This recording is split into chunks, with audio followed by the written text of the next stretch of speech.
good friend of mine, Dr. Sandy Womack. I believe I've known him for almost 30 years now. Sandy, in roughly 2 minutes, Sandy, kind of give us an overview of our federal government, the three different branches, to kind of kick us off with this particular part of the show. Dr. Womack. Thank you, Tormir. So the United States government is based on a system of checks and balances, which provides us with three branches of government. You've got the executive branch of government, which is your president, your governor, and your mayor, and they're responsible for enforcing the laws, i.e. the police department, the National Guard, as well as the armed services. Then you have the legislative branch of government, which is your city council, which is your House of Representatives, which is your state representatives, which is also your Senate, as well as representatives at the federal level. And they are responsible for designing the law. Then you have the judicial branch of government.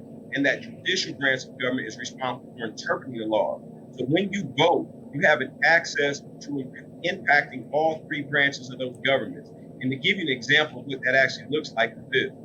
Slavery was legal in the United States of America. President Lincoln started with the Emancipation Proclamation, but it was actually 13th Amendment of the Constitution, which was legislation which ended slavery, which took place in 1865. Another example of how this works is that separate and equal, separate was listed as unequal by 1896 with Plessy versus Ferguson.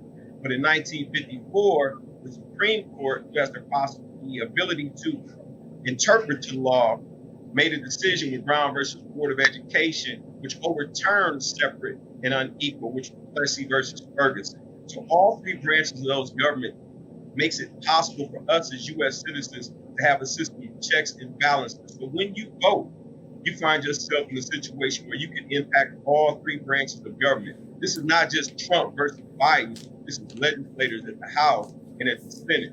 This is city council. This is judicial appointments in regards to what goes on. And by having that system of checks and balances, we as a country are able to keep any branch from having too much power, which is another reason why it's important for us to vote, and also tying that back into the U.S. Census, because our electoral college votes are impacted by our representatives, which also impact what goes on with the U.S. Census by counting the number of people who are in our state of Ohio.